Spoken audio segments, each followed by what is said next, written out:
lot of comments saying that you are actually still a spy. This is classified. The goal of espionage is to find a person who still seek external validation. CIA finds the people who will give them the loyalty, and they do that not because they care about you as a person, but because they... And CIA helped me to understand that I had trauma. They were like, you got some trauma, and you're gonna love what we're about to do with it. We've all seen what happened to Charlie Kirk. Are you ever worried that you say things that can also affect your life?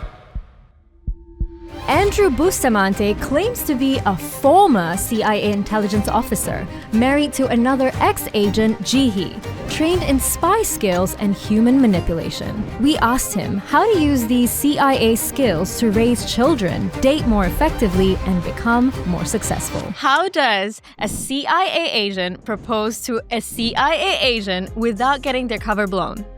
It was so hard. And from that moment, I knew I had to lie the best I've ever lied ever. How does an ex-CIA agent approach parenthood? One of the things that's different about the way my wife and I teach our kids is we already know the flaws of letting your children into the existing system. You mean like schooling? Yes. Do you use tricks on your kids or no? The short answer is yes. Okay.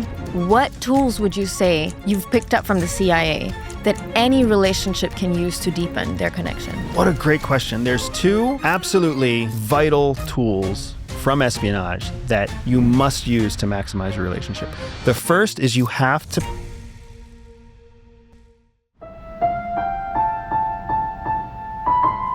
As we were reading your book, the first thing that stood out to me was your proposal.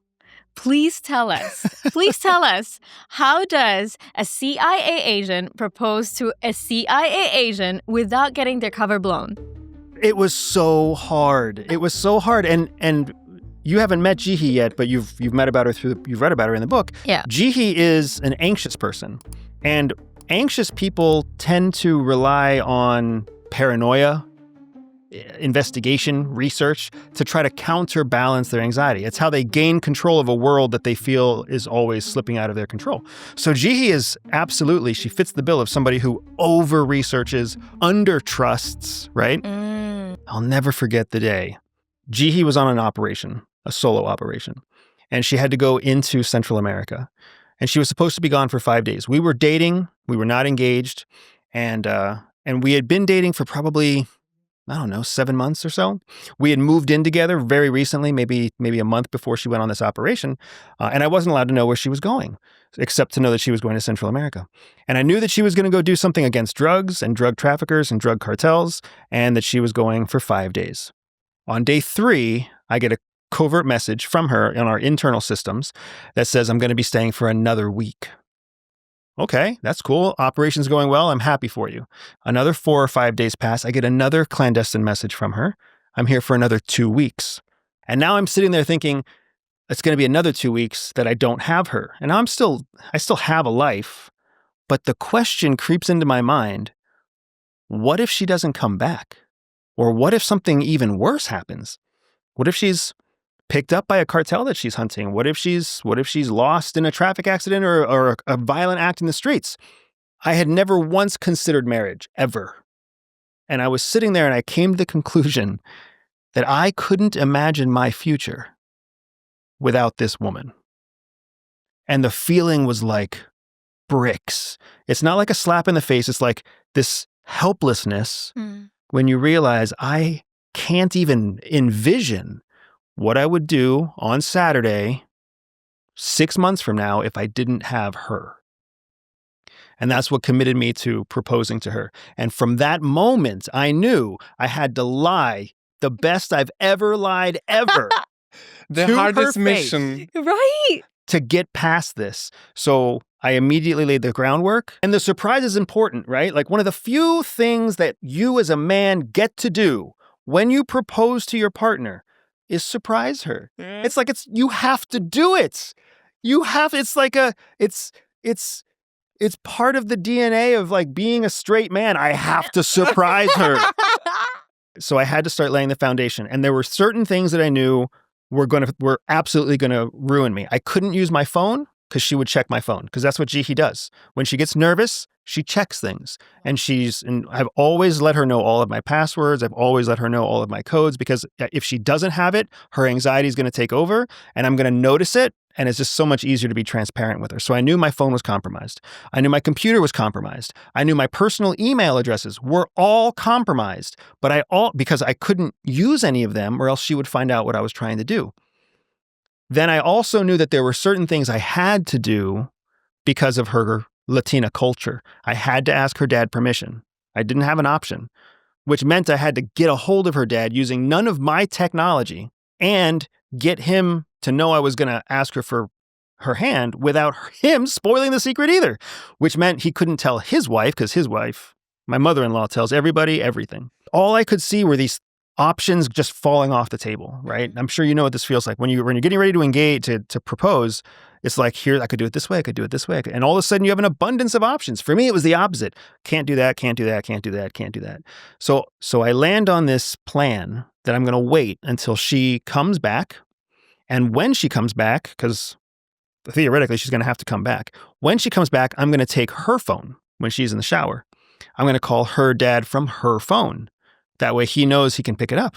And I'll ask his permission from her phone. And that way she can't track it back. And when I talk to him, I'll make sure I communicate, hey, this has to be a secret between just us chickens. You can't share this with anybody else. So it worked. I got a hold of him. He said yes. He was very excited. He had to keep it secret. I started putting together a plan to propose to her at the Cherry Blossom Festival in Washington, D.C. Cherry blossoms are very important to Jihi because she grew up in Japan. And Japan is very special to my wife, especially in terms of Washington, D.C., because of the cherry blossom trees and the history between Japan and the United States. And there's some very interesting history between Japan and the United States in Washington, D.C. So I start putting together this plan. I have to put it together alone. I have to put it together in a folder, like an actual paper folder, and that I keep away from her. So I keep it in my office inside of the CIA building, not in her office, because I know she can't get to my office because of need to know. So I put the whole plan together. And then I come up with a lie about how we're going to invite her parents to visit us for the Cherry Blossom Festival. Not for a proposal, but for the Cherry Blossom Festival. So we start working on this plan, and it gives her something to do. So now she's looking for flights and looking for where are they going to stay and what are we going to do while they're with us. And as we build up closer and closer to April, when the Cherry Blossom Festival was happening, she goes through this panic attack. And she has this panic attack because we can't afford to fly her parents in. Like, it's so expensive and we just don't make enough money. And she's just like, it's never going to happen. I need to just accept that they're never going to come and we're never going to be able to celebrate at the Cherry Blossom Festival together. And I know I've already bought the tickets. I know her parents already know that the tickets are bought, and we're all lying to her. And Mom everybody's knows lying as well to her. by this point. By this point, because mom has to know The what's kid and coming. everything. That's so difficult. I personally am terrible at holding secrets, Yeah, and if I see I her, love that though. if I see her suffer, I would probably break. I think I would break. That's the part that's difficult because of this. Correct. So Yeah. so for me, I apparently am not as nice as you. Because when I see her breaking, I see her crying, and I see her pain and her doubt and her anguish, I want to smile. Because your cover is so Because strong. it's working. And I'm seeing her seeing her cry, and I'm 4 feet away, and I feel the smile building. And I'm like, don't smile. Damn. Because she's going to know. She's going to see that, and that's not going to be what she needs to see right now. So what can I do? I go in for a hug. Right. And I hug her, and holy shit, just like in the movies, my head is on her shoulder and her head is on my shoulder, and I am ear to ear smiling, and I'm like, I've got Oh my God. I wish there was this. like a CCTV in your house that I could just, I've got play that this. scene. So that was all about 12 or 14 days before everybody was supposed to show up, which is why tickets were so expensive. Mhm. So from the moment you decided I need to marry this woman up until the point you proposed, how long is that period? It was about 6 months. Oh, That's that is a long It's a long time. Yeah. It's a long time, but when you are carrying out a lie, you have to move very slowly because you have to give each step of the lie a chance to be washed over. Current events, day-to-day life, other drama comes in and basically just buries the lies. Kind of like lasagna. Yeah, like lasagna. Layers of pasta with lots of junk in between. Mhm. That's exactly how you professionally create a lie. You also had decoys. right? With colleagues. Correct. So we had friends that were my friends that were her friends, and then friends that we had together. Nobody was allowed to know what I was doing except my friends. So I told my friends what we were doing, and whenever they overlapped with her, then she would have a conversation with them. There was one mistake that I made where I was researching on a discoverable server, and I was researching the type of wedding ring that I was going to get us, because we have a very specific pattern and we have matching wedding rings. Nice. And when she went, like I knew she would, when she went to scrub my computer for anything suspicious that I might have been doing, she found that search history. And then she took that search history back to her friends and asked her friends, like, I think he's looking at wedding rings. Oof. And thank goodness, the friend that she asked had the thoughtfulness to try to keep it a surprise for her. So she asked a boy, and he was like, guys actually look at that stuff all the time, and it never has anything to do with whether or not they're actually going to propose. Sometimes they look at wedding rings just to see how much they cost. Sometimes they look to see whether or not, there's a good jeweler nearby. You never know why he's looking. So I wouldn't get excited about that. So he saved the day with that one mistake that I made. Jihee's parents arrived. We went and picked him up from the airport. I told her not to worry about the tickets. I told her I would buy them on a brand new credit card so she didn't even have to think about it. She had no problem with that.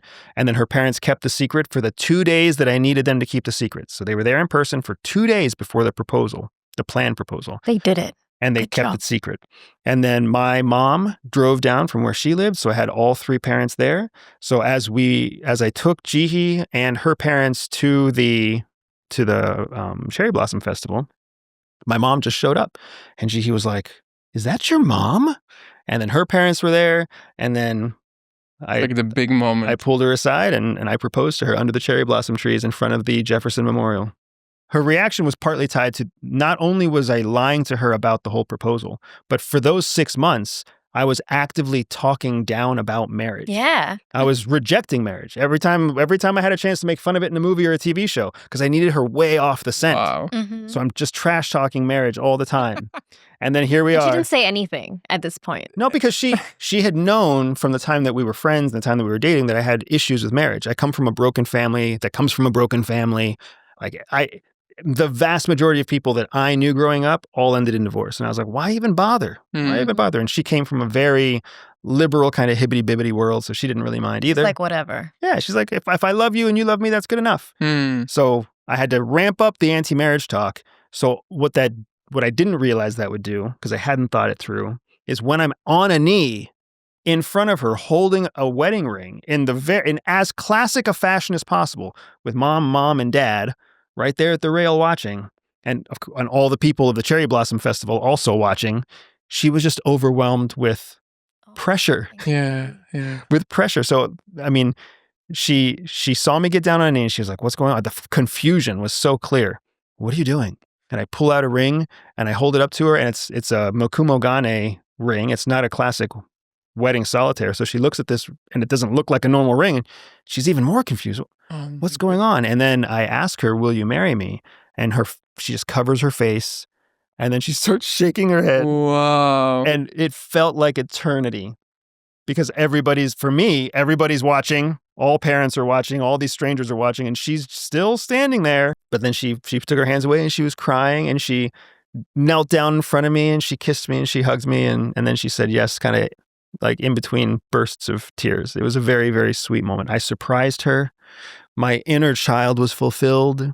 And then poor Jihee, she had no idea this was coming. So for me, for 6 months, I'd been lying to her, planning with her parents. I've been looking at life insurance policies, joint bank accounts, joint investment. I've got it all on lockdown. Well, you're good. And once she said yes. Yeah, style proposal. That's and then really once fun. she said yes, then I was like, all right, well, I've already got it figured out. We're going to get a joint account here. We need to bring our 2 401ks together. And all of a sudden she was right. Back to anxiety. That's actually something I want to know. How is it like? Because it sounds like a lot for her in general to be someone that's anxious living life, right? But then also what it's like being a partner of someone that is this anxious, just day to day. It's not easy. So my wife's anxiety is her superpower. It's what made her so good at CIA. It's what makes her so good at life.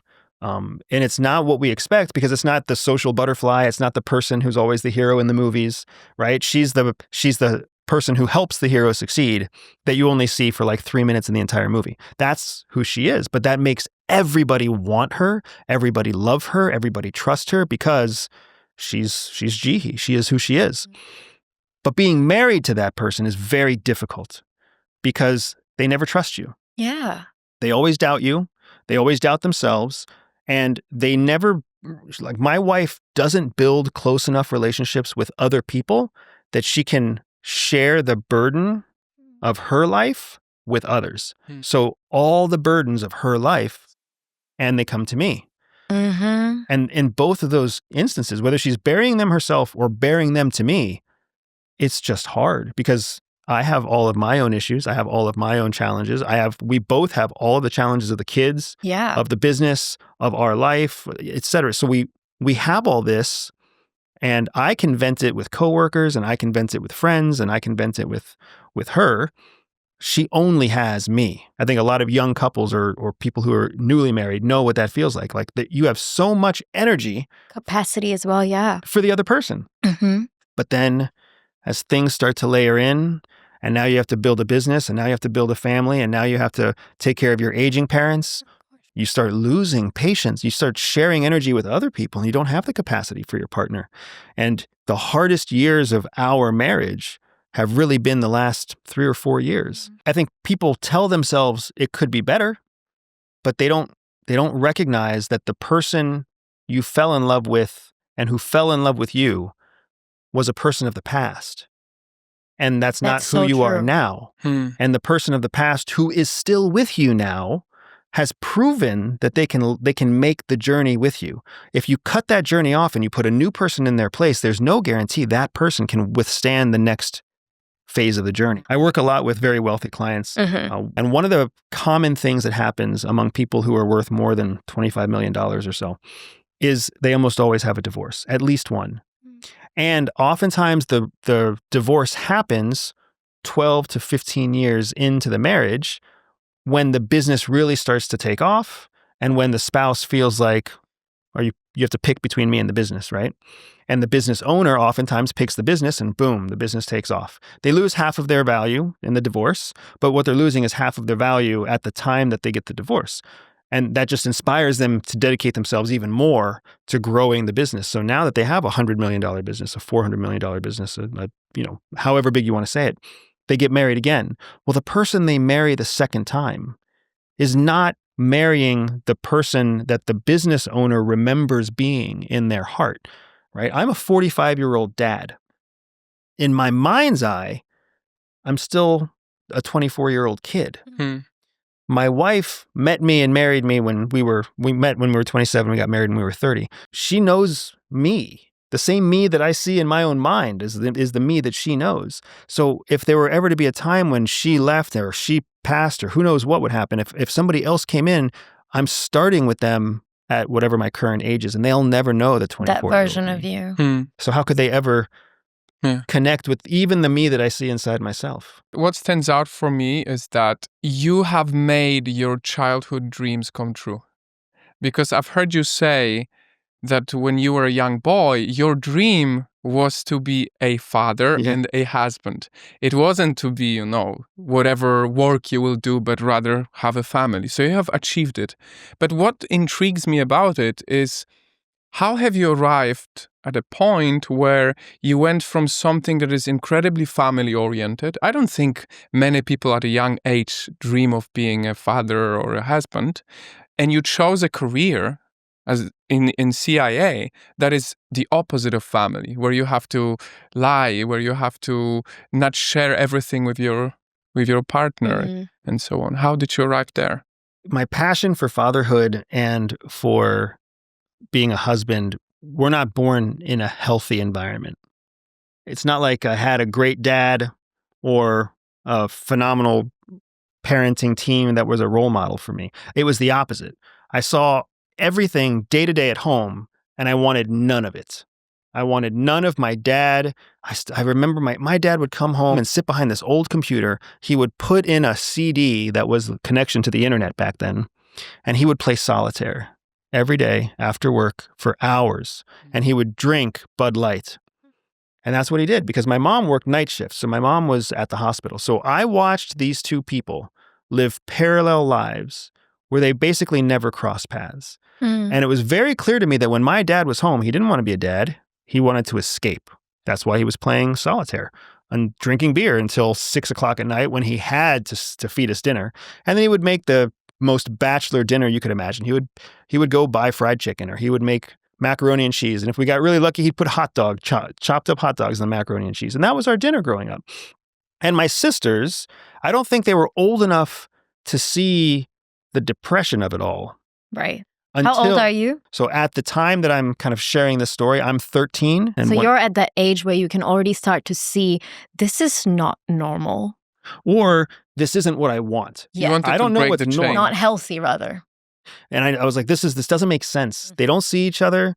He's not happy. When she's home, she's pounding coffee just to try to stay awake to spend time with us. So she falls asleep watching movies, right? On the weekend, she falls asleep. She looks like The Walking Dead every Christmas because she's worked all night long. And then she comes home and she wants to participate in family activities, but she's The Walking Dead. So from that soup, I realize I want none of this. I want to do it better.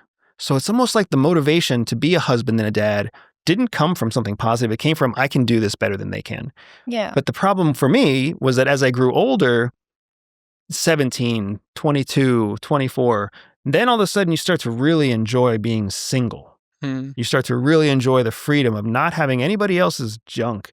You have a girl and you have a girlfriend and she's got drama, you can dump her. You can't dump a wife. Right? You have a girlfriend and you don't like her voice. You don't like the way she talks. I had a wonderful girlfriend who I couldn't dance with because she was so much shorter than me. Such a stupid, trivial thing, a wonderful girl. And I was like, meh. Like it's not good enough. So and that's in pre-Tinder times. So you really must have had a lot of options. Was that it? We all have a lot of options. Did you have a lot of options? Was that why you could be so easy to? I think this is one of the things that people don't understand now. We still have a lot of options, right? The number of people hasn't gone down. It's just that modern day youth especially don't know how to approach a stranger. They don't know how to see somebody they're attracted to. Yeah. And then convert. And then walk up and say something because the attraction is an intimidating thing. And for me, beautiful women have always been intimidating. Beautiful men are intimidating. The two of you are intimidating. Oh, that's so nice. I'm going to put this in my CV. Put it in your CV. So that's the only problem. So for me, I just had the confidence to go up, and half the time I made a fool of myself right away. The other half of the time I made a fool of myself at the end of the first dates. It's not like I was a great boyfriend. It's not like I was a great date, but I could absolutely go up and try and go up and try and go up and try. And when I got into CIA, that's when I realized that the thing that may have been unique about me, if anything was unique, was the willingness to just go be a total fucking and see what happened. That's actually attractive as well, because we had an evolutionary anthropologist and a fatherhood expert on our show, and she talked about how the best date is when you can make someone also laugh, and then there's all the chemicals that you needed to activate she was talking about. And so if you're making a fool out of yourself and you make someone laugh, you're actually doing the right thing. It doesn't have to be perfect. You can go salsa dance and not know how to do it and then be a little bit awkward, and then it creates that laughter. Were you using this skill? At CIA specifically, was that your expertise? So my time at CIA became very focused on field operations. And when you're in the field, it's very much about not being noticed by anyone except your target. And that's the skill. Being ignored by everyone except the one person that you're trying to get to notice you. And then when that person notices you, orchestrating it so that the whole world disappears for both you and for them, and it just becomes the two of you. Espionage is a game of relationships. That's all it is. It's intimate, close, personal relationships that become so close and personal and intimate that the idea of a secret goes away. Whether it's a personal secret or a state secret, the idea is to build so much trust with the person that they don't mind telling you things they shouldn't tell you about work, because they're already telling you things that they shouldn't tell you about their spouse and their kids and their personal feelings. So it all blends together. The average person can't really compartmentalize their life. They haven't been trained or taught to do it. So when they kind of start, my wife calls it verbal diarrhea. When they start to talk about something sensitive, so much more comes out. You can feel it and sense it. Correct. And you were able to blend in. CIA teaches us how to see the way people view their life. And then they teach us the tools to crack through the different barriers. And then it just like if you're like drilling for oil or drilling for water, it's really just about reaching the oil or reaching the water. Once you reach it, once you break through the last bit of stone, it shoots out. And it's the same way with people. Can you give us an example? Put this into context. Like I want to visualize how you get to see how people see their world, and then. And as anyone else visualizes, I just want to add before that we did research before because we were like, was he a spy with this hair? Yeah, we had that question. There's no way he could blend in like that. So we checked, no, he had short hair. Now we can visualize. Yeah. So when you look at a human being is really three people in one. They're three people in one. And we call this the three different lives of a person. So everybody has a public life, right? A public persona.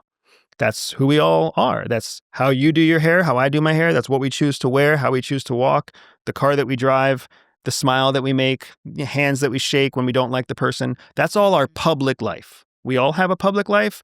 We spend most of our time in our public life. We cultivate, we create, we put energy, we invest in our public life.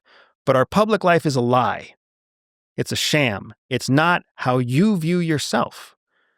It's just how you want the world to view you, right? And it doesn't matter whether or not you're a priest or whether or not you're a narcissistic millionaire. It's not all of you, basically. Yeah. It's the version of you that you want to share. Correct. So that is the public life. So CIA teaches us that anybody you meet, that's who you see. When you actually meet a person, you meet that person.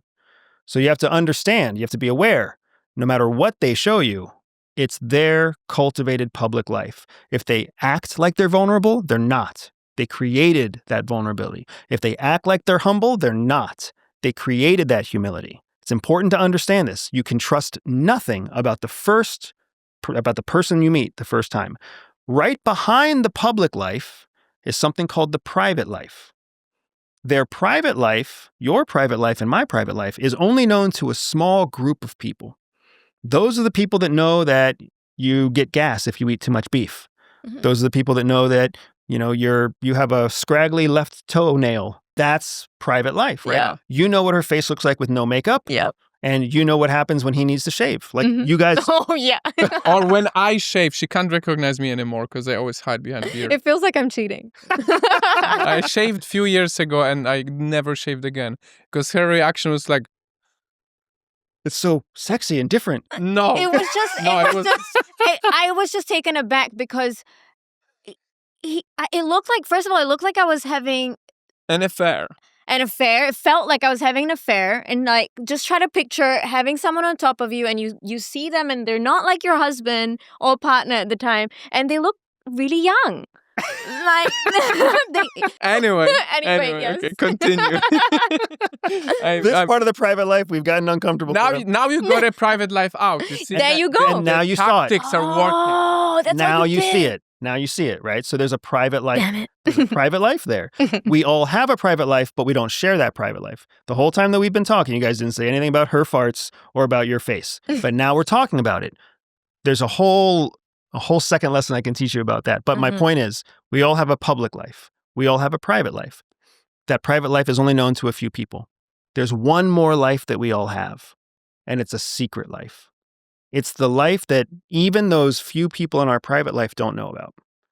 It's where we hide all of the shame and the guilt, the doubt, the self-loathing. It's where we hide all of that is in our secret life. There are still, to this day, thoughts that you have that you won't take to her. Yeah.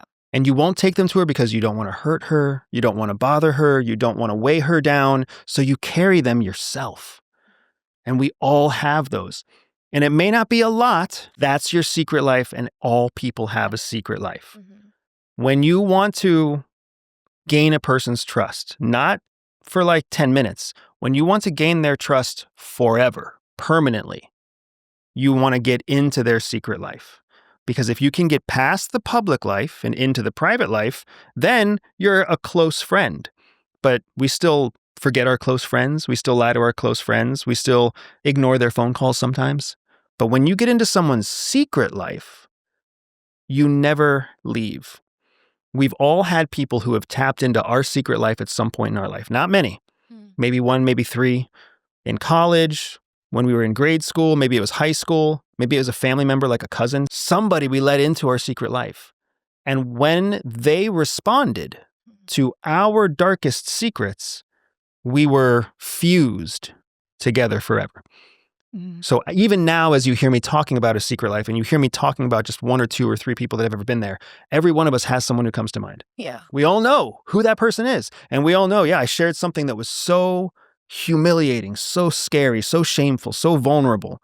And they didn't run away. They didn't laugh at me. They didn't belittle me. They didn't even necessarily have to help. They were just there, and they are sharing that burden with you now. And even though you may not have talked to them for a decade, you still think of them. And if they were to call you tomorrow, you would answer the phone. Yeah. Right? You might even still think of them when something hard happens. That's the goal of espionage, is to find a person who has secrets about something that's relevant to you, and then get into their secret life, and then you'll never have to leave. Because it feels so liberating to them. Share something that very often is heavy. It brings to my mind my own personal story of living with the secret that I went out and said to millions of people with video, which was a very deep, heavy porn addiction. And I remember before I recorded that video and released it, I was so scared. But something was guiding me to do this, because I felt like my story can help some people move forward and understand that this is a big deal if you go too deep. And sharing it, I remember that when people would come over to me and speak about it, I instantly felt like I'm talking to a friend. And I think that's the power of you going into somebody's mind like that. I want to ask you a unique question, because it's so interesting for me on like the everyday life. You have an incredibly unique life story and skill. How does an ex-CIA agent approach parenthood? Do you use tricks on your kids or no? So, yeah, I mean, the short answer is yes. Okay. The short answer is that we do exactly what every other parent does. Whatever the fuck it takes to get the kids through what they need to get through, to keep them alive and keep them healthy and keep them hygienic. Like, oh my gosh, everything is available to us. I will also say, though, that one of the things that's different about the way my wife and I teach our kids is we already know the flaws of letting your children into the existing system. What does it mean? Not like You mean like schooling? yes. Yeah. The conditioning. It's Yeah, a big that's a topic great we have, one. so great that you go into So I'm guessing you homeschool your kids. We've homeschooled them their entire life up till now. This is actually the first 2 months that they've ever gone to an actual school. Not even 2 months, the first 17 days they've ever gone to an actual school.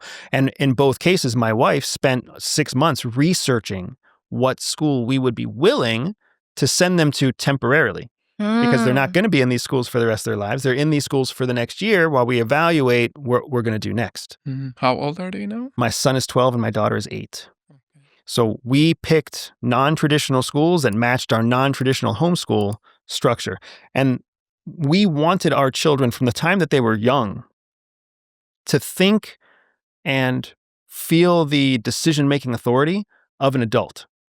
But we would limit what decisions they could make. So as an example, they have to brush their teeth. They don't get to choose at the age of 4 that they don't have to brush their teeth, but we will let them choose their toothpaste, their toothbrush, and what time. That gives them a sense of control. So now, if we say it's 5 o'clock, you have to brush your teeth, and they say, no, I don't want to, lots of parents know this argument. And lots of parents hear it every night, and lots of parents get really frustrated, and they say, you do what I told you to do. That's what my dad used to say to me. You do what I say. Yeah, my house, my rules. My house, my rules. Yeah, you're lucky to live here. We didn't want to do that with our kids. So we said, okay, do you want to brush your teeth now or in 5 minutes? Almost always my son would be like, in 5 minutes. Okay, Wow. you can do it in 5 minutes. So Do you, clever. do you want me to set an alarm or do you want me to just tell you when 5 minutes is up? Set an alarm. So then I'll set an alarm. The alarm goes off. He is in total control. Alarm goes off. I'm going to go brush my teeth now. Done. He's an illusion of control. It's an illusion. That's exactly what it's called. It's called the illusion of choice. Okay. You do this with adults. You do this in espionage. You do this with people. But the illusion of control is so powerful because to the person you're giving the illusion, they feel like they have independence. So it's always an illusion of independence. Can you take us back to the moment where you made that decision or why you made that decision to homeschool them? When my son was 2.5 or 3, we just did what every other parent did and we put him into a daycare so that both my wife and I could work. Well, he's in this daycare and it was just like impulse. We got to put him somewhere. So we put him in the daycare. And I remember going to the daycare and seeing the structure. That's his little peg on the wall where he has to put his little lunchbox. And there's a little cubby where he has to put his shoes. And there's the second peg where he has to hang his jacket. And they have snack time at this time and they have playtime at this time. And I started to see that he would come home with a lunch bag that wasn't empty. Half of his lunch wasn't eaten. And I would ask him, why haven't you eaten your lunch? And he would say something like, they didn't give me enough time. So then I would go to the school and I'd say, hey, can you tell me about how does lunch work? And they'd say, oh, the kids get 30 minutes for lunch. And, we stand them in line and they all stand in line and they all wash their hands and they go get their lunch boxes and they sit at their tables and they talk to each other and they eat. And my son is a talker. He's thinking about being social before he's thinking about eating. So he was running out of time because they only gave 30 minutes. I'm not saying the school is wrong. 30 minutes seems like it's plenty of time to eat. But for my son, who wants to connect with his peers, and he's talking for 2 minutes and eating a sandwich for 10 seconds, all of a sudden that 30 minutes goes really fast. So he's not getting enough food because he's not eating his food because he doesn't have enough time. And I asked him, do you think that you could eat a little faster during your lunch period? And he looked at me and he was like, but I really like being with my friends during my lunch period. And that's when it connected, sort of clicked for me. I was like, he has to choose between friends or food, not because that's a real choice, but because the school has decided to make lunch 30 minutes. If the school made lunch 1 hour, it would be a different calculation, but they didn't. The school controls how long he has to eat. And the school's teaching him how to stand in line and wait his turn and when to go outside and when not to go outside. And I started seeing all this structure and I was like, this is going to be how he sees the world. A list of rules, top boundaries, left boundaries, right boundaries, bottom boundaries, and what's allowed. His whole life is going to be lunch is 30 minutes. Because lunch is 30 minutes, even for fucking grown-ups, right? Your lunch hour isn't even really an hour. For many of us, you're not really allowed to eat because you have shit you have to do over lunch because there's meetings or whatever else, right? For anyone working for someone else, yeah. And what are 90% of people doing? Yeah. Working for someone else, right? And unless you happen to have a boss or you live in a current kind of freer work environment where they don't really care. You're welcome to our team. I'm thinking the same thing. You're welcome to my team too, right? But that's not how most people work. So I saw this happening, and then my wife and I approached my wife when we had just had our daughter, and I was like, "This isn't going to work long term unless we want our child to basically go through all the same pains that my wife and I went through. We were public school kids, we were college kids, we did all the structure, and then CIA had to break us of the structure to teach us how to see it in other people." And that's when we learned that when people follow systems, they're vulnerable. Because they can't think outside of the system. Yeah. But if you are outside the system, you can always plug in and tap them wherever they are in the process. So the CIA taught you how to break out of the system. And that's interesting because I would think the CIA controlled you. They did. And they did as well. But they created a system of their own, right? So one system to an illusion of choice. An illusion of choice. I think of it like you put, you fill a water balloon with water and you tie it off and all this water is inside the balloon. And then you put that balloon into a bowl. The water has no idea it's in a bowl until you pop the balloon. And then when you pop the balloon, the water's like, oh, I'm free. It has no concept it's inside a bowl. right? That's what CIA does to all of us. That's an amazing. It's so visual. It's so good. The water on my brain. No, it's actually really true. Like I see that, and it's the same thing you do with your kids, with brushing the teeth and everything. And we don't approach marriage that way because my wife and I both know now that we should always be asking ourselves, are we sitting in a bowl? Are we really free, or are we just inside of a larger container? That's the big paradox of life, is that very often we self-employ ourselves and we make our dreams to be free. But because we are self-employed, our work hours no longer operate in any world. You can work as many hours as you want and you become slave to that. And that makes it very difficult for relationships to stay close. Yeah, I feel like if I went by the metrics of my school up until university where I started to do well and I studied politics, but prior to that, if I just listened to what school taught me, I would think I'm a dumb person because I didn't do well in school until I got to a point where I had to just like problem solve on my own and think about like real life situations. I was like, wait a minute, but the ones who are getting 90s, they can't do this. And I can. You know what I mean? So you started to realize, okay, it's not that I'm dumb. It's that I don't fit well in the structures that were created to control me. And now you understand two things simultaneously. One, that the people who are succeeding inside the structure are not the best of us. And two, how many of the best of us will never know that they have talent because the system failed them? Yes. How many great, talented people are out there feeling like losers? They don't even try to apply themselves. They think that they could apply themselves, but then they immediately talk themselves out of it because they're dumb. I'm so dumb, I think I'm smart. There must be people who think that. Yeah. I've been there. That is the positivity I want to spread about the common knowledge that internet is bad. But there really is a good part of internet that often we don't notice, of how many unique careers it created, how many people are able to educate themselves towards their goal. Because when we were young, when we were going to school, it was so hard to really like find a book on something. Yeah, you didn't really or a think, podcast or a podcast. I was growing up in post-communist times in Poland, and for us in our country, United States of America was like, you guys were not humans for us.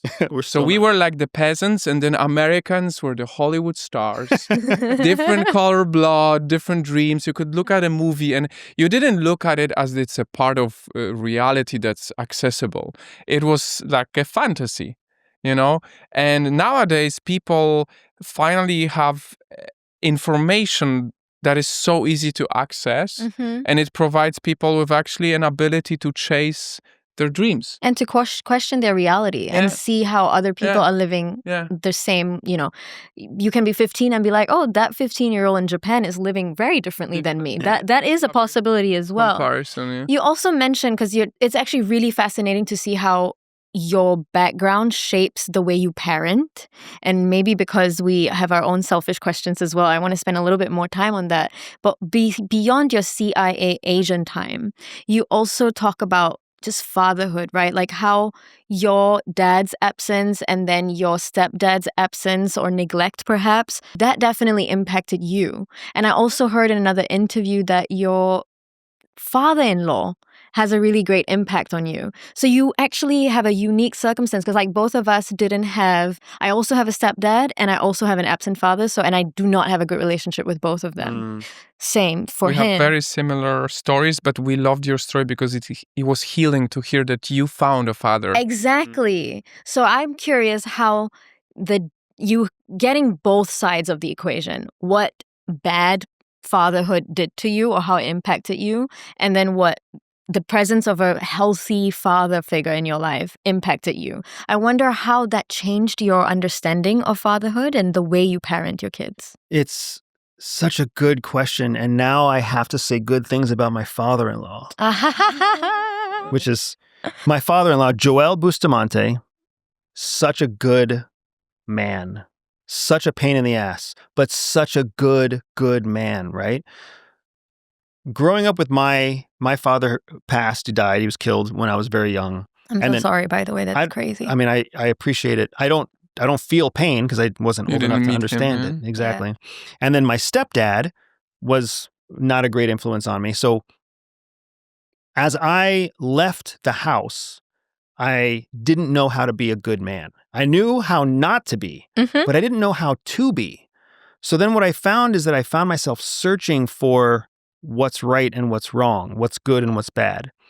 And it was not a healthy experience because, as many men, I think will relate to, when you don't have a direction, you start to kind of wander. So sometimes you're really nice to girls, and then the girl doesn't respond to a nice guy. You get into the friend zone, or she thinks that, you hurt her feelings because she thinks you're friends, but then you try to hold her hand or you try to kiss her cheek and she's outraged, right? And then you learn by getting kind of slapped in the face or slapped on the hand. So then you change. And when we change, we don't change 5 or 10 degrees. We change 180 degrees. So we do a complete turnaround. We're like, oh, don't do that. So instead I'm going to come in, I'm going to be like the opposite. I'm going to be the opposite because I see all these other guys getting dates by being dicks. So then you come in and you start being a dick, and maybe you're a dick and you get your hand slapped, and then you turn back to being nice. But what ends up happening is inevitably you'll get more success being one way or the other, not some independent mix of the two. And that's what happened to me. I found that for me, being self-righteous and selfish and kind of egotistical and flippant about her feelings tended to get me more success than being caring and being compassionate and being engaged. So I grew up thinking that that must be what being a man is, right? That's got to be what being a man is. I never liked it, but it was the practice that I got into. So you had to practice to be a way you didn't want to be in order to get what you wanted. It took effort. And I really didn't I didn't know it at the time. I didn't want a woman who wanted essentially an abusive partner. Yeah. I wanted a woman who was independent, who didn't even need a partner. But it's very hard to find that woman when you're either being a dick or being nice, right? It's hard to find that independent woman in general a lot of times. So I didn't really know how to be. And because I didn't know how to be, I for sure didn't know how to raise a child. I didn't know how to raise a son or a daughter because you don't fucking even know yourself, really. So I'm exploring and I'm trying to find all this, and thank goodness I find my way to CIA. And CIA helped me to understand that I had trauma. Not in a therapy kind of way where they're like, you have to accept your trauma. They were like, fucking, you got some trauma and you're going to love what we're about to do with it. That's how CIA teaches you CIA about your trauma. therapy Damn. is different. So they showed us all these things about our trauma, and they were able to teach us how to systematize these things that we were already doing, right? Probing, which is the technical term for what we were doing before, probing to find a vulnerability that you can use to leverage control over another person. That's exactly what we all do when we're pretending to be a good guy or pretending to be a dick to try and get a woman's attention and keep her attention so that we can have sex. All that is probing, manipulation, and control. Yeah. And CIA found people like me in enough time to train us and give us that vocabulary. And what is people like me? What made you prime CIA candidate in that sense? So there are people who still seek external validation. Okay. Not totally independent. We still seek external validation. Isn't that all of us? It's the biggest addiction in the world. However, we also don't feel like we have to follow the rules. We don't feel like we have to fit within the confines of the rules. My old sociopathy.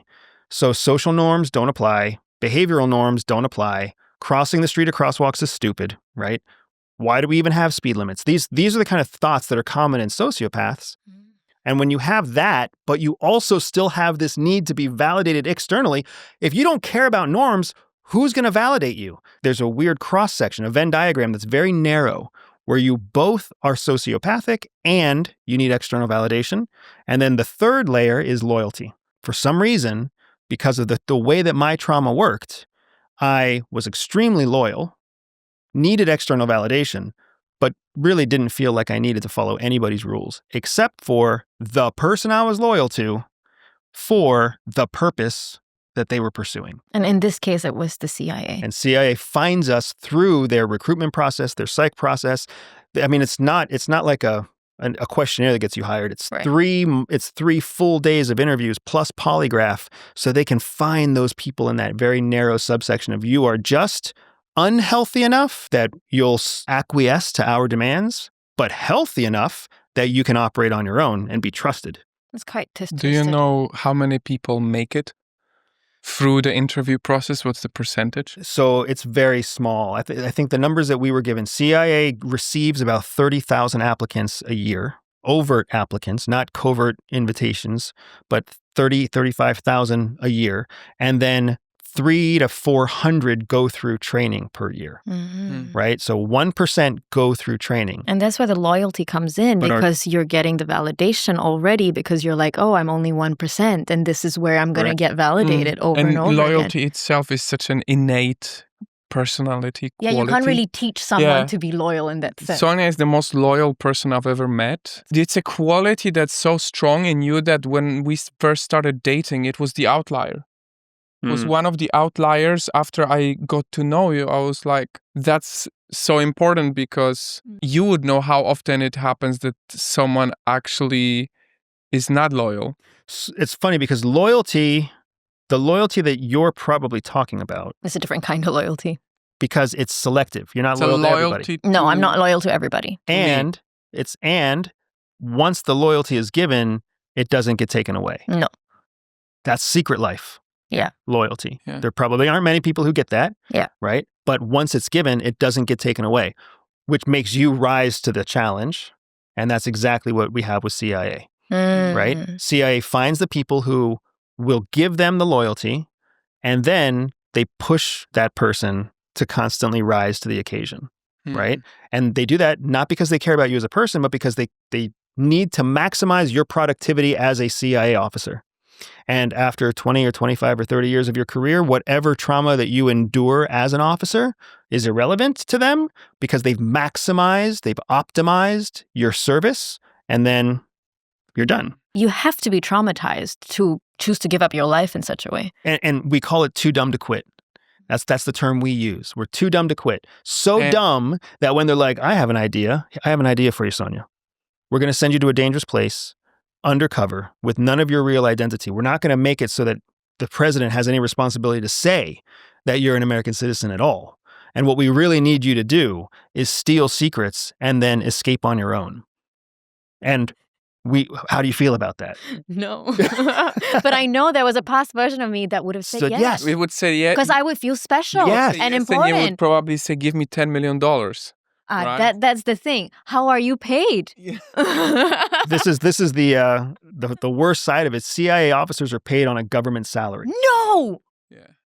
No. We're paid on a government salary, and we're not paid very much. And anything that you generate outside of the government salary, whether it's something undercover, whether you steal money from a drug cartel, any revenue that you capture has to be recorded, turned in, and then it goes into a black budget that CIA can use for other operations outside of congressional control. I love that you say this, because I actually wanted to ask you a question. When preparing for this episode with you, I went to study the sentiments of the crowd. And I've noticed a tendency of a lot of comments saying that you are actually still a spy, and that you are on a tour to promote CIA and hire a recruit. One of the hardest things about what I do now is trying to dodge that bullet, trying to dodge the negativity bullet.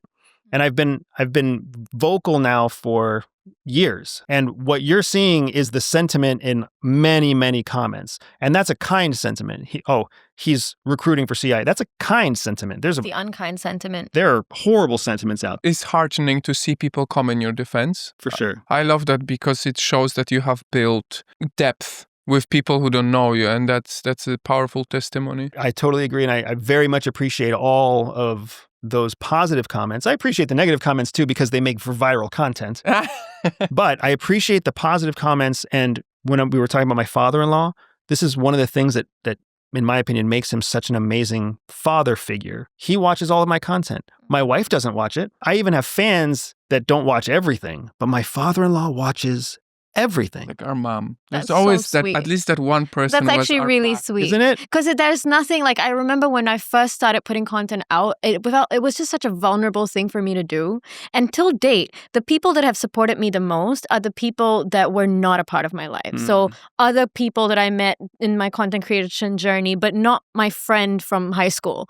You know, like your cousins, your friends, they're not the ones supporting you. It's like the friend, like it's the you who I just met. And it's like, oh, cool, nice video. So it really means a lot when someone in your family or someone that you care about cares about what you're doing as well. And then what ends up happening, it just happened recently even.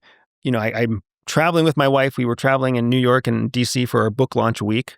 And we had a conversation because she doesn't watch my content. And somebody talked to us on a podcast about, you know, just this topic. Hey, you know, there are people who think that you're anti-American and that you're a giant plant and that you're just lying to everybody to recruit for CIA. And my wife, off camera, she was like, that was kind of a funny question. I was like, you don't see the horrible things that people say about me online. Wow. And that was kind of the first time that she ever showed enough genuine, undistracted interest to ask me more about it. And I told her some of the, you know, the real feelings that you have when you see all that negative content. And then when we got back home again, my father-in-law and my mother-in-law were watching the kids.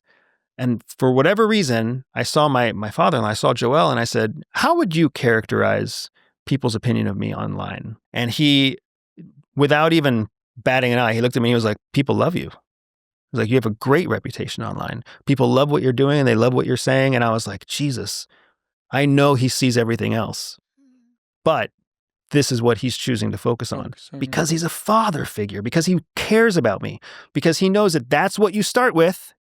Even if we also start talking about the bad stuff, you start with the good stuff because you love that person. And that's what you want to amplify. And there's so much to learn from him because my dad would have been the other way around. My dad, if I would have asked my stepdad the same question, my stepdad would have been like, dude, I don't know how you put up with all those people just talking shit about you. I remember back in the day, maybe 4 years ago, when we were making videos, and at that time we were one of the biggest channels in the world on Facebook. So we really were reaching about 500 million people a month at that time. It was COVID times. And I remember I wasn't yet having the thick skin for everything. And someone spread some fake news about our channel, and it was a day when we lost 400,000 followers in one day. The things that happened to you in that time when you opened the inbox and you notice how many people wait for you to fall. And I think that experience was healing for me in a weird way, because I realized that in the moment when I received the most amount of negativity and hatred, these were the people who were waiting for me to fall. It's so true that is the way the negativity works. Yeah. Because I come from CIA, we prey on that negativity. The way you get into someone's secret life isn't by validating and empowering them. It's by getting in on their shame. It's by leveraging their guilt against themselves. That's how you find out. Like, do you say something to like trigger that in them? You can prime a target to then disclose an area of sensitivity, and then you work on that area that you get. It's kind of like, have you ever had a hole in your clothes and it's a very small hole, and then like you scratch at it and it gets bigger and it gets bigger? That's what you're doing. You're basically priming them to like scratch a hole in their armor, and then you reach in every now and then. You're like, oh, let me see if I can't scratch that. Can you scratch that out? Can you get that? And then it just gets bigger and bigger and bigger until you're in. I don't really know how to prime positivity, but my father-in-law does. So what I learned from him and what I adopt into our life with our kids is what I see from him. And my son and my daughter love their grandfather like they love nobody else. And if there's anything I want as a grandfather, it's that. So I know that emulating him is not going to make my life worse. It must have been so healing for you to take on his surname. It was so hard. Oh. It was so hard legally for a man to change his name. Why was it difficult for you? So in the United States, it's traditional for the woman to change her name. Yeah. So there's a very established process for changing your name after you get married. And nobody questions that process when it's the woman changing her name. Credit cards, banks, licenses, nobody has any problem at all when a woman changes her name. But when a man changes his name, now they start to suspect, are you a criminal? Are you doing this to dodge taxes? Are you doing this to hide something? So now changing my name for bank accounts, changing my name for credit cards, changing my name for previous licenses, going back to my university and having my name changed in the records. I had legal foundation to do it, but everybody had a follow-up question. Right. And everybody needed additional context and everybody needed additional So proof. it's long and arduous process. Correct. Okay, I get and it. it made it kind of more special to me because now I have a story about it, but also because it took work to take my father-in-law's last name. But that's one of the few things that people don't know about me is that my Bustamante is not my Christian name. It's not my birth name. It's my wife's maiden name. But I cared so much about my father-in-law that I wanted to ensure that my wife and I did everything we could to continue their family name. You are saying so many things that are so honest about your work at CIA, which is like this statement of too dumb to quit, for example. I wonder, how do people feel about you speaking like that who are still at CIA? There's a culture in elite services of the United States where they expect you to become a silent professional. Okay. Silent professional. Navy SEALs have this pressure. Delta has this pressure. MARSOC has this pressure. FBI, CIA, NSA, DIA. We all have this silent professional. You're supposed to go about your work to the best of your ability and not brag about it, not talk about it, not be showy about it. And then when you leave, you should be thankful that you ever had the opportunity at all. And you should by no means start talking about it after you leave, and you should never capitalize and gain notoriety or wealth or fame based off of the gift you were given to be an elite operator. Which is everything you do. Yeah, exactly. Is this something that you are taught and brainwashed when you're in there, or is it just like implicitly learned? Exactly. It's implicit. It's a cultural element. Okay. Right? And you learn that just like so much of the implicit learning you learn in school. Right. Right? When you stand a little bit outside a line and somebody's like, no, you're supposed to stay closer in line. Or when you take 2 chocolate milks and they're like, no, you're supposed to only take 1 chocolate milk. It's the same way. So you're inside CIA, you do something good, and then you're like, oh my gosh, I was the one that closed that case. And they're like, no. You don't take credit for that. It's always a team effort. So make sure that when you write the report, you say, due to the hard work of the team, this was successful. And they're like, don't worry, somebody else, somewhere else will give you credit when it comes time to promotion, but you don't ever take the credit for yourself. So that's the culture that's built. And even inside that culture, they are actively telling you and always criticizing anybody on the outside who writes a book. You. Who ends up on television, who ends up on a show. Like, people are always criticizing those people inside very verbally, very vocally, so that all the other junior officers can learn the lesson. This is not what you're supposed to do. You're shamed. You're shamed inside. And so if ever someone were to leave, they're like, I don't want to get that same thing happen to me. Correct. Wow. So it's a huge negative culture. What made you such a rebel? I mean, I think there's an element where I've always questioned the norm. And even that norm inside, as I gained years of experience inside CIA, I learned that's just a norm. That's not relevant. It doesn't help the American people. It doesn't help make things better. That's just a weird cultural norm there. So you just kind of learn to accept it. And when you can see it and you can keep a little bit of distance, it helps. There was a very specific moment at CIA where it all came clear for me. When I was a 3rd tour officer, my wife and I were back from the operation for Shadow Cell. We were pregnant and we wanted to have an easy tour so that we could have our child, spend a few years raising our child, and then put him in daycare before we took high-risk operations again. So we went to our CIA leadership and we were like, hey, we would like you to do us a favor for all intents and purposes, right? We've worked really hard for the last 5 years. We plan on working very hard for the rest of our career, but we're going to have a child in a few months, and what we'd really like is a little bit of support so that we can focus on being parents just for a couple of years until we can, kick that rug rat over to a daycare. And the officers that we talked to, 2 different officers in 2 different conversations, they're like, no, that's not how it works. You promised to support the mission first. We care about your family and we'll always care about your family, but the mission has to come first. We knew that wasn't true for everybody. There were plenty of people who got special treatment. There were plenty of people who who got assignments from one place to another place specifically to go to a certain school, or because they were second-generation CIA officers, meaning their mom or dad had gone and served before them. So we knew that it wasn't as simple. It was possible. It wasn't as simple as just the mission comes first. That was inconsistent. Mm-hmm. That started me on a process of kind of reflecting on my own experience and reflecting on the culture within the organization. And what I discovered is that everything that the formal education had taught us about how to gain someone's trust, win their loyalty, get into their secret life, leverage them for maximum utility, was all the same stuff that CIA culturally was doing to us. Yeah. So the operations that we were running were just a manifestation of the culture that we lived in. And when it connected in my head, it made total sense, because I was like, of course, if you're going to have a senior officer who's mentoring a mid-level officer who's mentoring a junior officer, they've all shared the same training.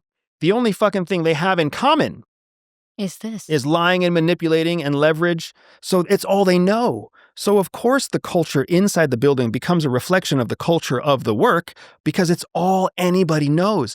If we even wanted to try to be honest with each other, we wouldn't know how. We weren't hired for that. So it clicked. It became so clear to me, and it became clear to me that I didn't want to be that way forever.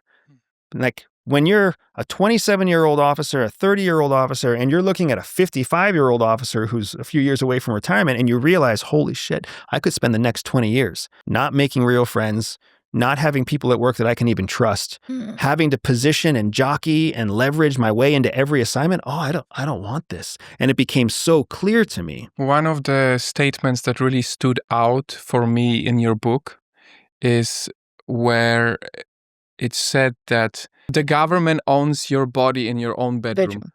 Now that is because very often when we have jobs, we kind of get to cut off that life when we get back home. Yeah.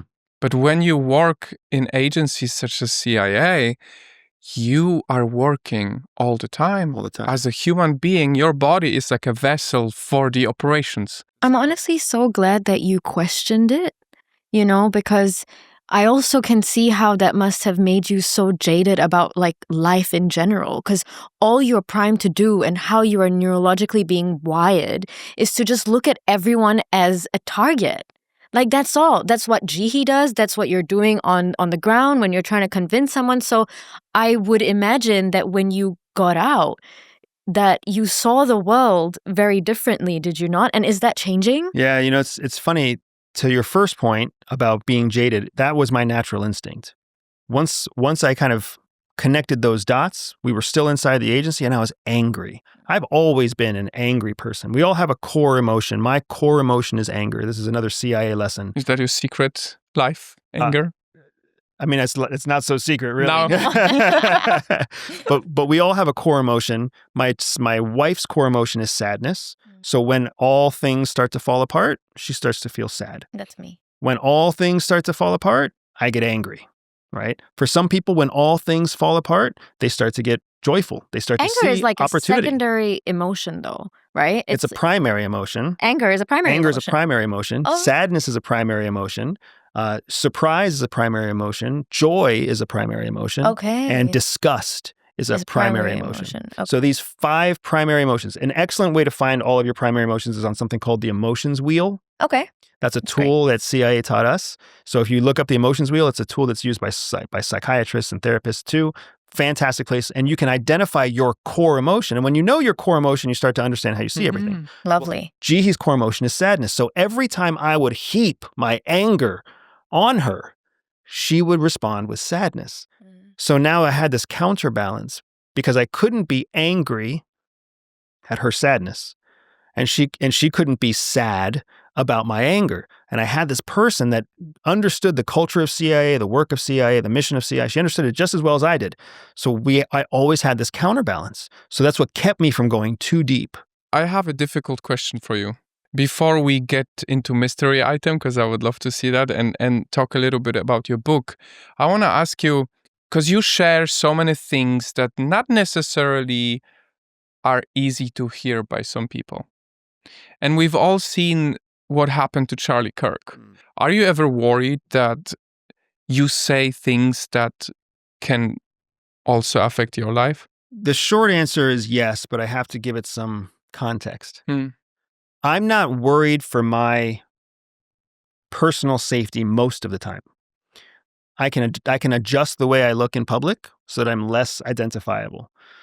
There are people who recognize me. When I dress like this, people recognize me all over the place. And the rule of thumb that we have at CIA is if one person approaches you to say they recognize you, there's 3 others that recognize you and don't approach you. So for every one person that comes up to me and says, "Hey, I love your stuff," there's at least 3 other people who are not saying anything, and there's a good chance 1 or 2 of them don't like my stuff. So you become very aware of that. I don't worry for my personal safety because I'm trained to protect myself. I'm trained to adjust my appearance. I can make travel choices, lodging choices that keep me insulated so that I'm not exposed like Charlie was exposed, right? So I worry less about my personal safety. There are still moments where I'm at the highest level of personal risk, when I'm on a stage in front of a large audience, when I'm in a foreign country that I don't know my way around.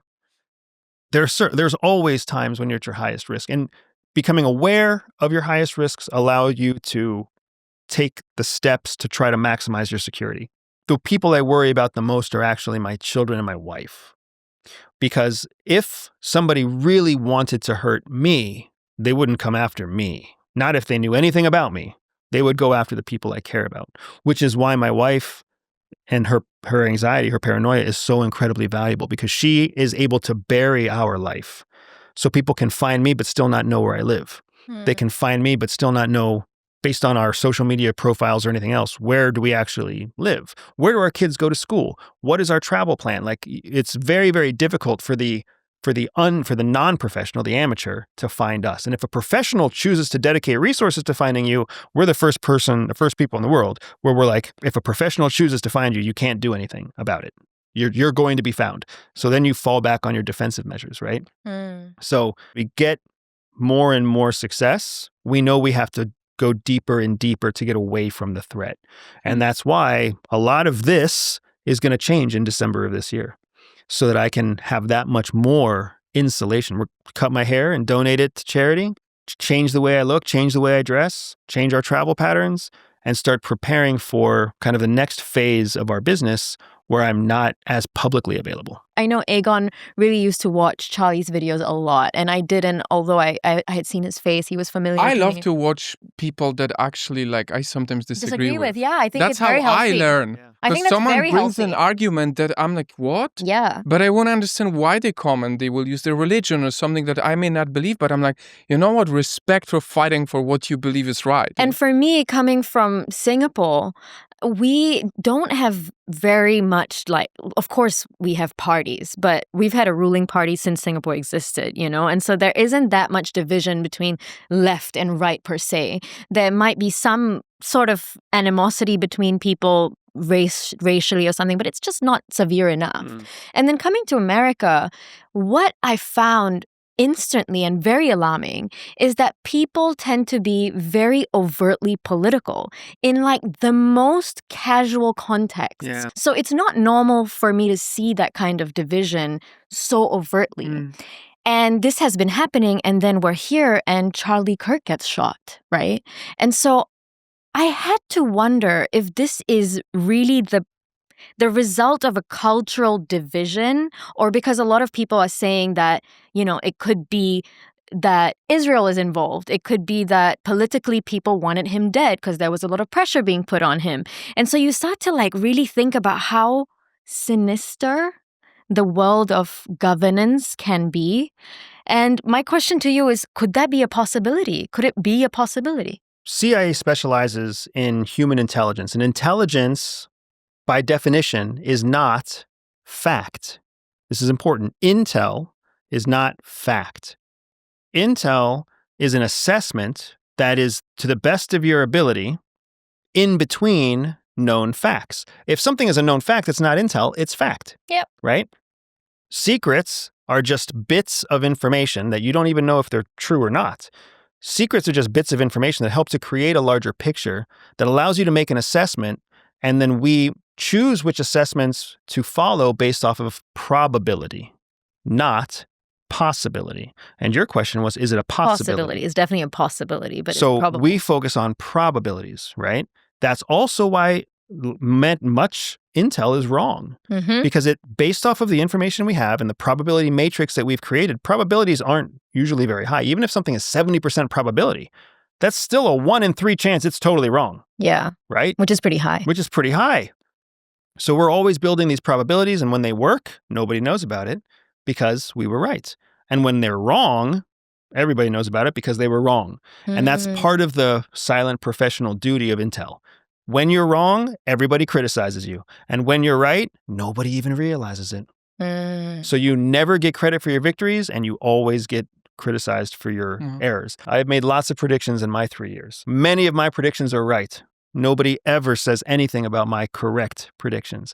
But everything I've ever said that is wrong, there's somebody somewhere out there who was like, oh, he's wrong, he's a fake, he's a phony, he's a charlatan, whatever else. And that's fine. That's their prerogative. What they don't realize is that I've been doing this for a long time. So I know that you're going to criticize my errors, and I know that you're too dumb to even see when I did something right. It glazes by. And that's the nature of the game. Charlie Kirk. Because there's a difference between probability and possibility, one of the big dangers that humans fall into, the human brain falls into, is something called the anatomy of a conspiracy.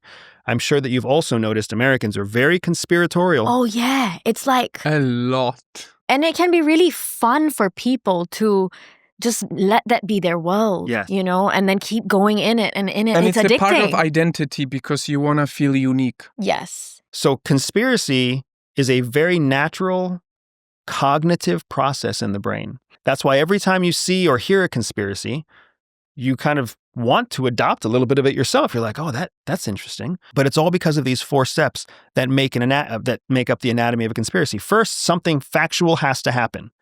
That's the first step in a conspiracy. Charlie Kirk was killed. Many people saw it. Many people saw the actual gunshot wound because of what happened on Twitter when it got spread around, right? Something factual has to happen. The next thing after that is a gap in information. There must be a gap in information in order for there to be a conspiracy. And that gap of information leaves enough space for people to wonder, is that information unknown, or is that information being kept from me? The third step is something that we call speculation. Speculation is when you guess.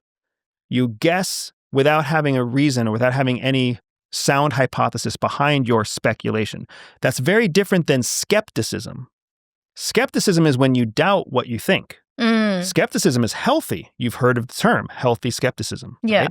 Skepticism is healthy, rational, and intelligent. Speculation is amateur, not helpful, and oftentimes immature. But it's easy. Speculation is possibles. Well, what's possible?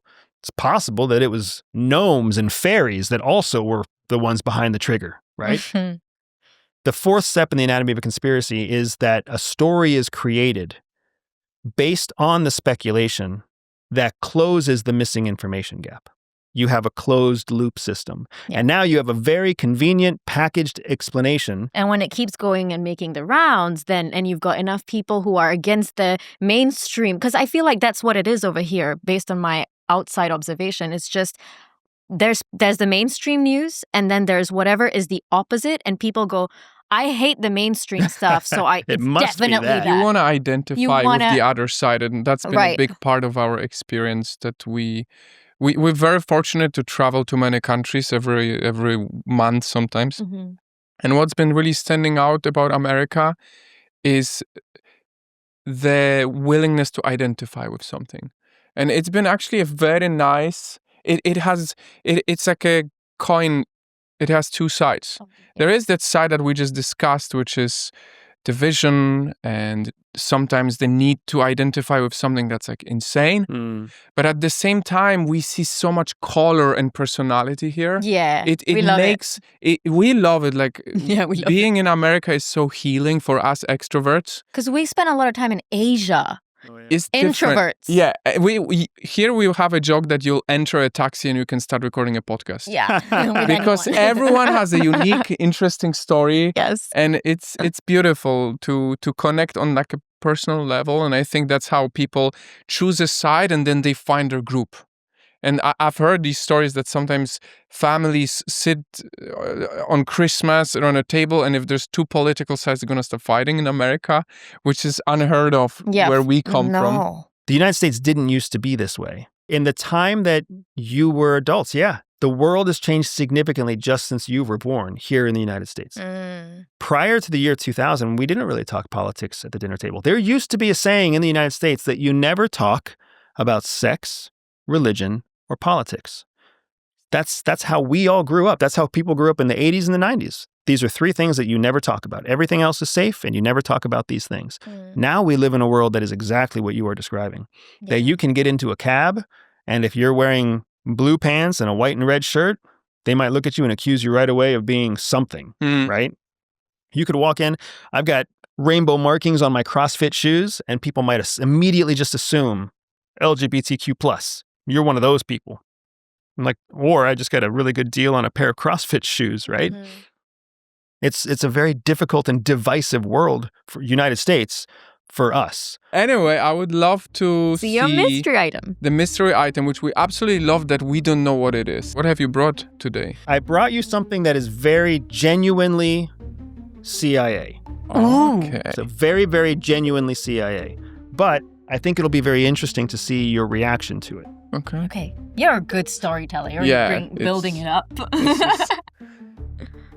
Oh, no. Memo book. Do I do the thing? I'm giving it to you. Okay. Right. Okay. So what I would love for you to do is verbalize your thoughts. It's empty. Okay. Verbalize our thoughts. This is not verbalizing. Yeah, why are you writing? Oh, verbalize. Okay. You see, English is my second language. That was his point. That was his item. I don't speak any Polish, so it's okay. That's what he was doing. He tricked us. Did you trick me right now? So you're verbalizing now. Keep going. Yes, so I'm verbalizing that I look at the notepad and I just thought that verbalizing means writing down. You take it. Keep it away. That's great. The trick worked in 2 seconds on me. I have been verbalizing, but I also did not realize the moment it came into your hand that it was a trick. It's not a trick. It's not a trick. What are we doing right now? So you are verbalizing your thoughts, and here's what's so interesting. When I said I brought you something very CIA, that's called priming. I primed you. But what did I prime you for?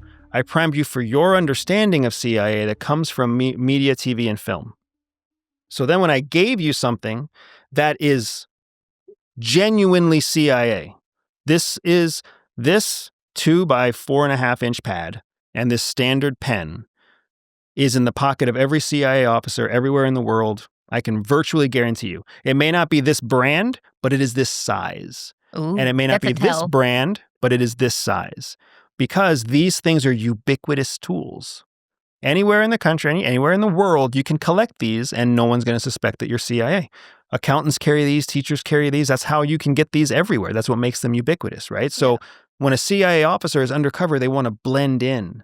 They don't want to carry anything on them that's only CIA, because then if they ever get arrested or pulled over, how do they explain that one special thing that they have? It makes them suspicious. So we always carry a notepad. Why do we carry a notepad? We carry a notepad because our job is to collect information. We collect 2 types of information. We collect intelligence, and we collect something called operational intelligence. Operational intelligence is all of the secrets, all of the information about the actions, the activities that you're participating in, right? So operational intelligence from today would be my observations about what it's like to talk to the two of you. It would be my conversation, would be my topics about your posture, about your pace of speech, about the jokes that you make, about who speaks first, about who speaks more. You admit to English being your second language. That's a bit of you already know your English isn't great. You're already self-conscious about your English, which is why you say that it's not great. I'm proud of it because I'm great at it. So it's the opposite, actually. Oh, you're proud, and I'm feel proud great at it. Because I'm very good at English. You are very good at for English. who I am, how I started learning. Anyone from his home listening to him is like, whoa, you can have a conversation with Americans in English. So comparatively, because what you said at the end there was that you're very proud of your English for Yes. where you came from. Yes, of course. Yes. Yeah. Not of course. And that's what I'm getting at. So to a native English speaker, you might still be self-conscious about your English. But compared to your own Polish upbringing, you're not. You feel very proud of or you feel very confident about your English, right? So, and none of this is me criticizing your English. No, I know. It's that little things that you're taking notes of. These are the things that you would take a note of. You know why? Because the human brain has a 7 to 12 second buffering process, which means you need to hear something more than one time in a 14 to 24 second period in order to remember it again. Wow. So when an intelligence officer hears or sees or witnesses something interesting, they know they only have 7 to 12 seconds to write it down. But how do you write it down while having a conversation with someone? Isn't that sus? People think it's sus, right? Yeah. So here's what's fascinating about it, right? Especially something this small. And we're taught exactly how to do this. That's in my pocket, right? In my little breast pocket. And we have a conversation and we meet and we're talking. And you're saying something so interesting, right? You're telling me the details of the original content that you used to create and why short form was so interesting, right? Or how short form was so difficult and you wanted to start creating something more. So I interrupted. I'm like, I kind of have a bad memory and I really connect with what you're saying right now. Is it okay if I write down a little bit of what you're saying so I can remind myself later and journal it? What are you going to say? I'm going to say sure, but if I was someone that, knew that I'm like that people might want to get information from me, then I would be on alert. Well, if you were that kind of person, I would not be asking you on the first meeting. Yeah, exactly. Yeah. Right? And it wouldn't be, I would get you familiar with my notepad, but I wouldn't get you familiar that way. I might get you familiar by saying, where's your favorite coffee place? And you're going to be like, oh, you know what? I really like the coffee on this street. I was like, can I just write this down? Because I don't want to lose it. So now you get very comfortable with you writing. In my little red notepad that's so innocent. And then the next time we're together, what's your favorite museum? And the next time we're together, I'm looking for a really good tamale place, right? And then I start leaving you notes where I'm like, oh, let me give you this recommendation. So you get so used to seeing me with this. The notebook guy. They're just not even, you're just like, oh yeah, it's so innocent. That guy doesn't have a very good memory. Or that person really wants to remember. What ends up happening subconsciously is you think that you're interesting. Out of all the mystery items we had so far, this one's the most mysterious. Yeah. Right? We had all sorts of items brought. This one is winning the mystery game for sure. Exactly. So I wanted to bring it because I wanted to deflate some of the myth about CIA. Techie. Yeah. You having some like little robotic spider that comes in someone's brain and collects the data. It's not like that. Yeah. And it's not because it has to be plausibly deniable. It has to be ignorable. It has to be if I meet enough people in a week, I need more than one of these tablets. Yeah. So I need to be able to find one and buy one very quickly. Now, there's also secondary benefits, right? A pen is a very good close proximity self-defense weapon. It's naturally pointy. Ooh. It has naturally reinforced plastic. Damn. And you can actually, if you put your thumb at the end when you hold it, now this end is not going to break on you. So now imagine if you had to defend yourself in a close range combat situation, right? You've got about 2 inches of penetrating power, which is definitely deep enough to get to lungs. It's deep enough to get into the pelvic girdle. It's enough to get into the groin. It's enough to get to a major artery. Real espionage looks like this. Real espionage looks like giving people like their favorite candy. Real espionage looks like giving people small gifts for their children. It doesn't look like James Bond. You also said in your book, it's like 80% we're in front of a computer. We're not like doing these action movie stuff. Now I need to ask you about the book. I believe in...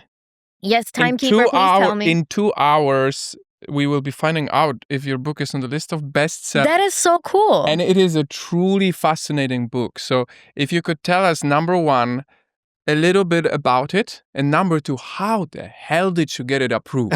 Yeah. Because this is not a normal book. Yeah. This is a unique story here. Thank you. So the book is called Shadow Cell. And my wife and I wrote Shadow Cell together because as a married operating couple, we were asked by CIA to create a new style of operations because CIA came to discover that they had been penetrated by a foreign mole, by a foreign intelligence asset that recruited a CIA officer inside of CIA to start giving away CIA secrets. And that mole was in a very special part of CIA, an area that specialized in one of our most strategic adversaries in the world. So as a result of that mole, that informant that was inside CIA, they didn't know how to create new operations that weren't going to immediately be discovered by the mole. So they started looking for creative new ideas. They found my wife and I. My wife was very successful in her career field. I was kind of a shit show in my career field, but we were a married couple, which was unique. So they invited us to come create a new style of operations that they didn't even want to know about. Because if CIA knew how our operations worked, then the mole would know how our operations worked. So they gave us permission to go create a whole new type of operation. So we created a new cover, a new identity. We went overseas. We created a new kind of location where we were going to operate from. And we started exploring ideas to build new operations. And it's much more difficult than you would think because everybody at CIA is taught the same way. And you're all taught how to run operations the same way. Yeah. So when someone says create something new, but you've never done anything except the one thing you've been taught, it's a challenge.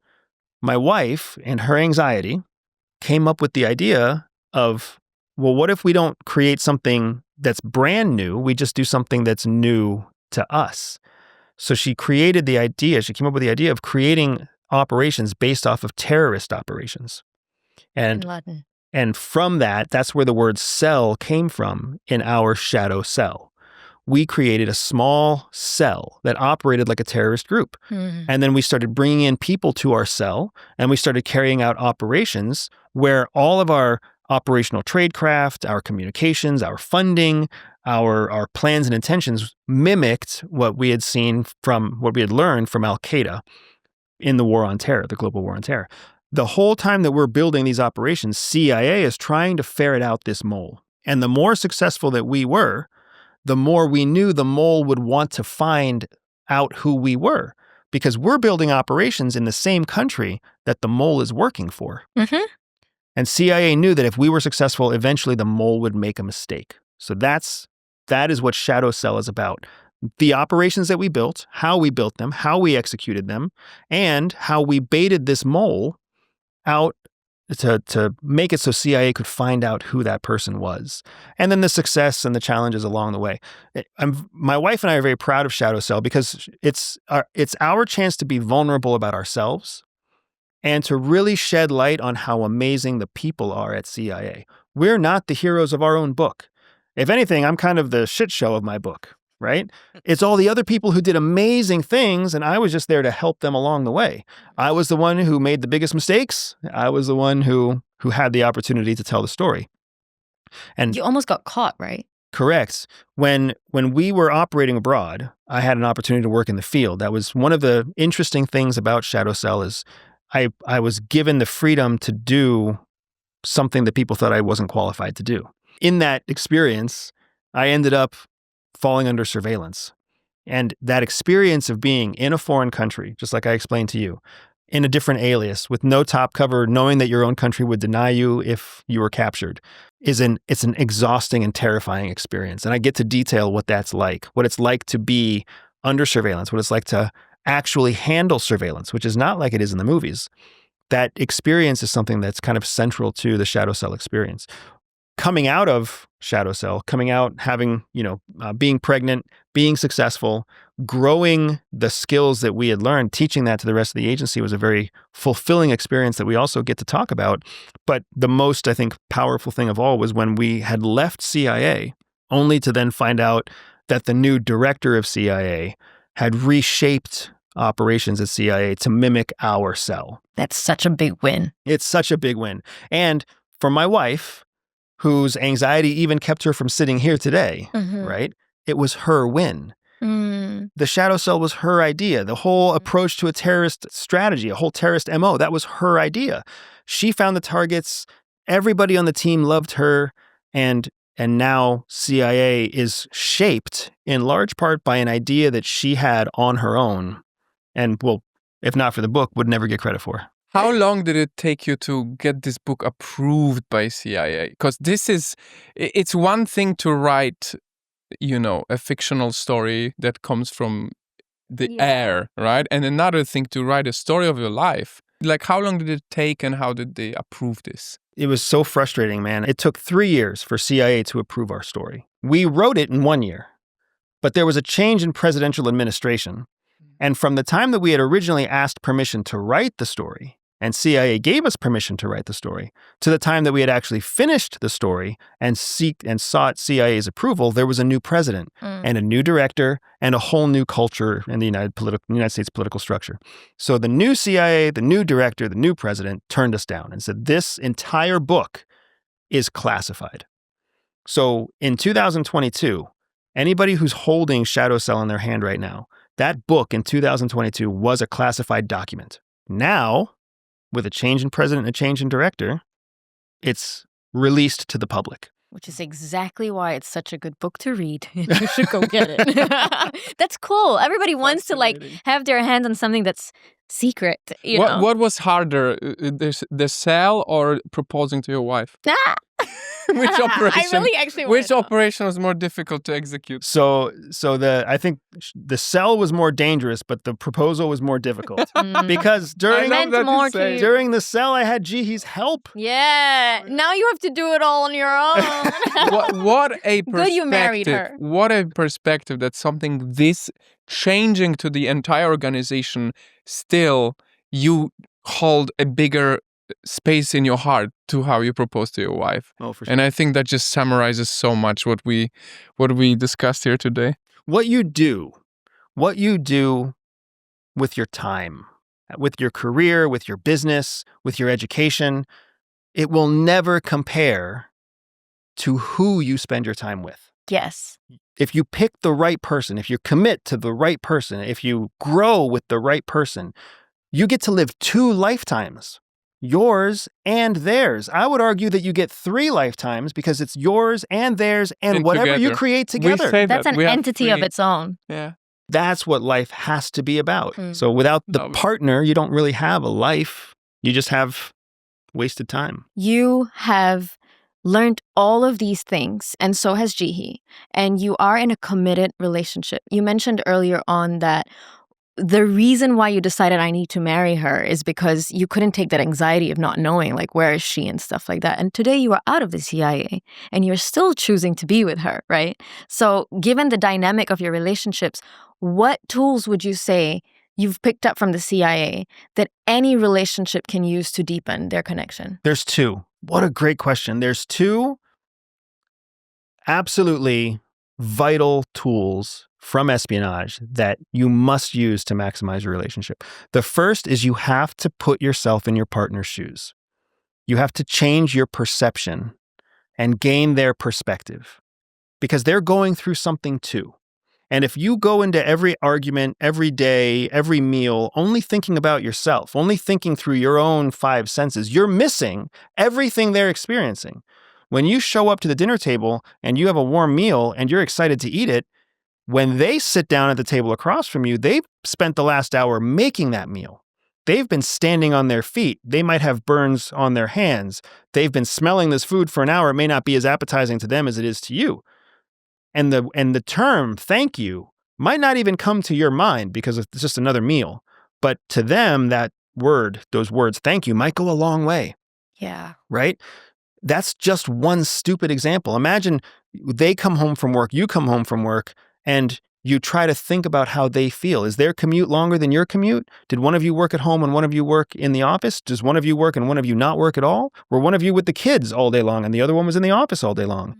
It's so easy to forget that your partner has a whole life that they're living.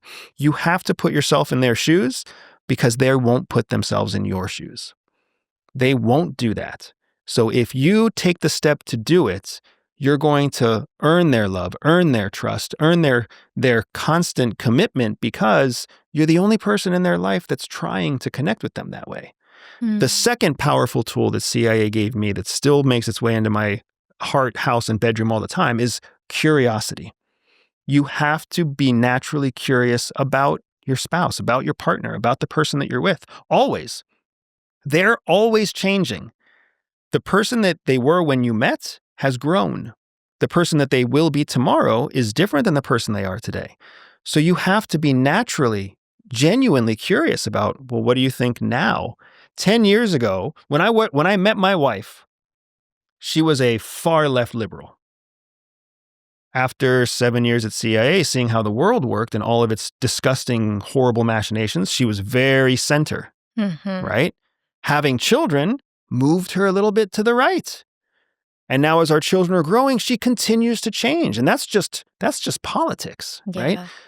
What she's reading, what she's watching, what she's wearing, how she feels about her body, what she's using to wash her hair or brush her teeth, what she's excited about for the next vacation, what she thought about the last vacation. There's so many naturally curious things that you can ask your spouse about. And if you put the two together, if you're naturally curious about their point of view, then you're constantly going to be learning their point of view. And just like I mentioned with you earlier, Sonia, when you show that much interest in your partner, it makes them feel good about themselves. And it makes them feel like they are interesting and valuable and special to you, which they are. Yeah. But if you don't show those skills, they don't think that they're natural or interesting or beautiful. There's this incredible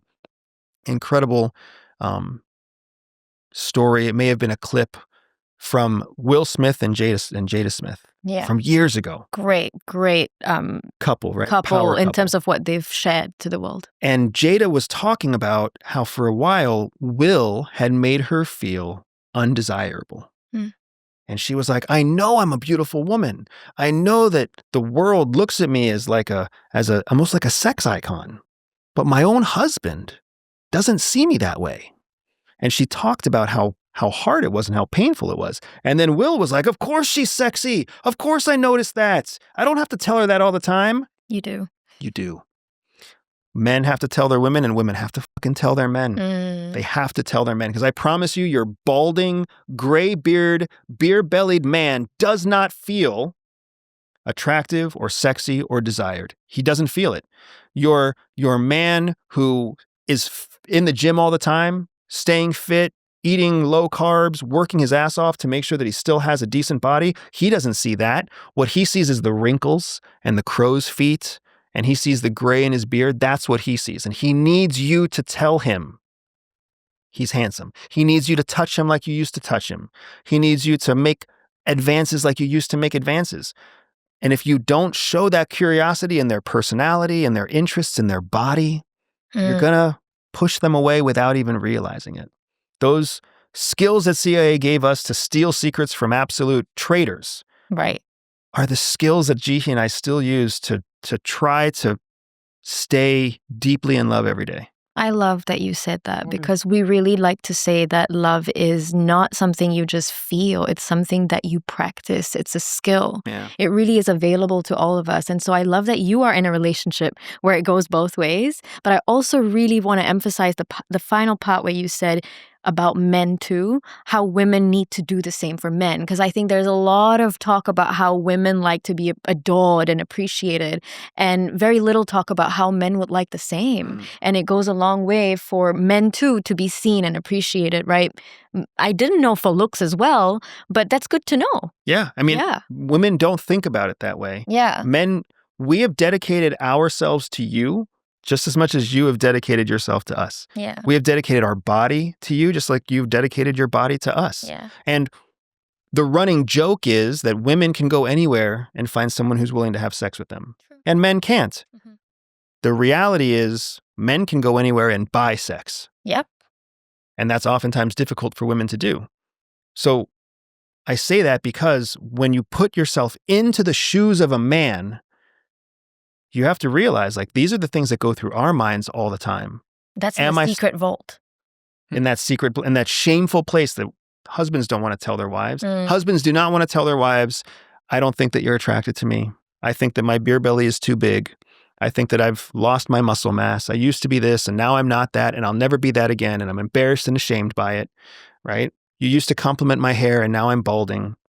They will never say that. That's in their secret place. And they will for sure never say, sometimes what I think about is going and getting a prostitute. Sometimes what I think about is going to a shady massage parlor, because that person will touch me and I don't have to ask for it. Yeah, or they'll do things that you might not.